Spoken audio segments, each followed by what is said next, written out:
Am I the a-hole for directly asking my husband's female best friend to respect boundaries and eventually demanding he choose between us?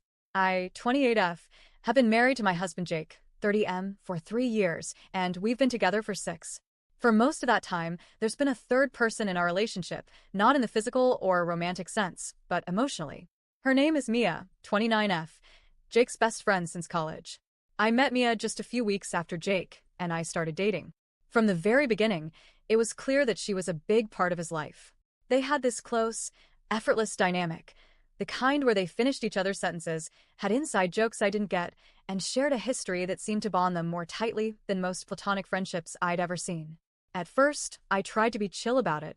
I told myself that people can have close opposite-sex friendships, and that it's not a threat to a romantic relationship. I didn't want to be the insecure girlfriend who couldn't handle her boyfriend having a female best friend. So I smiled, nodded, and tried to play nice.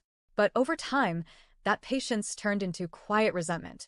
Jake goes to Mia for everything, literally everything. New job?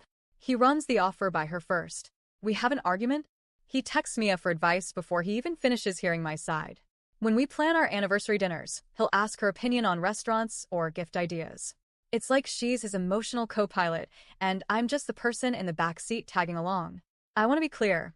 I don't think Jake and Mia are sleeping together. I've never seen any flirty messages, never caught them in suspicious situations.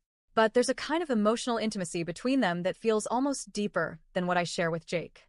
It's this unspoken language between them. Lingering eye contact, half smiles, memories they'll reference casually that exclude me completely. And when the three of us hang out, I might as well not be there. It gets worse. Mia has a key to our house. Apparently, Jake gave it to her years ago when she used to pet sit for him. But she still uses it unannounced. She'll pop in, claiming she thought no one would be home. One time, I walked out of the shower wrapped in a towel only to find her sitting on our couch eating takeout, waiting for Jake. She laughed it off. I didn't. She also likes to reminisce loudly about their college days, inside jokes, road trips, late-night study sessions. She'll say things like, "Jake, remember when we used to stay up all night binge-watching that weird sci-fi show in your dorm? While I sit there trying not to feel like the outsider in my own relationship." I've tried talking to Jake. Many times. I've told him that some of the dynamics in their friendship make me feel left out, even emotionally replaced. But every time, he waves me off. He says I'm overreacting, being too sensitive, or misinterpreting things. He always ends with, "Mia is like a sister to me." Then came the breaking point. We had been planning our 3rd anniversary weekend getaway for months. Just the two of us, no distractions, no work, no Mia. I was genuinely looking forward to it. But the night before we were supposed to leave, Mia called Jake in tears. She had just gone through a breakup, the first relationship she's had in the entire 6 years I've known her. Jake immediately said, "Maybe we should cancel the trip, so I can be there for her." I thought he was joking. He wasn't. I told him that was absurd. She has other friends, and we'd been planning this for months. Then, without any shame, he suggested she could come with us, so she wouldn't be alone. On our anniversary trip, I lost it. We had a massive fight. He ended up leaving to go comfort her that night. I spent our pre-anniversary evening alone while my husband sat with another woman consoling her broken heart. When we finally did go on the trip, he was texting her the entire time to check in and make sure she was okay. I came home from that trip with a decision. I reached out to Mia and asked to meet for coffee, woman to woman. I was nervous, but I didn't want to be confrontational. I genuinely tried to approach her respectfully. I told her that I appreciated how important she was to Jake, but that some of their behavior had crossed emotional boundaries that were making me feel insecure and marginalized in my own marriage.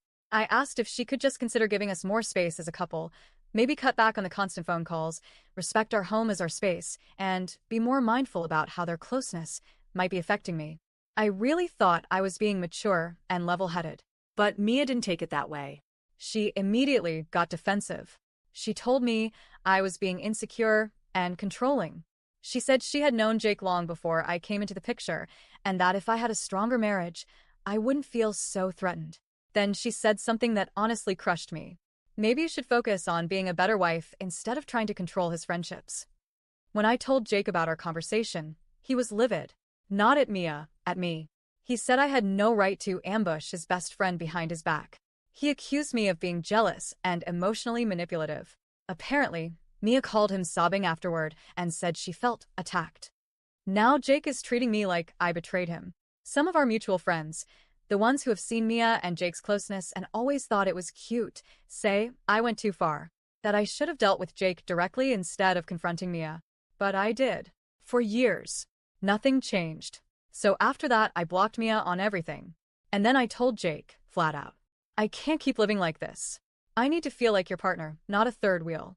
I'm not asking you to hate her or never speak to her again. But if this friendship continues to override our marriage, then I need to know where your priorities really are. So I'm asking you to choose. He hasn't spoken to me properly since. Things are icy, to say the least. He says I'm forcing him to abandon someone who's like family, that I've made things unnecessarily dramatic, and that if I trusted him, none of this would be an issue. So, am I the a-hole for setting a boundary, blocking her, and asking him to choose?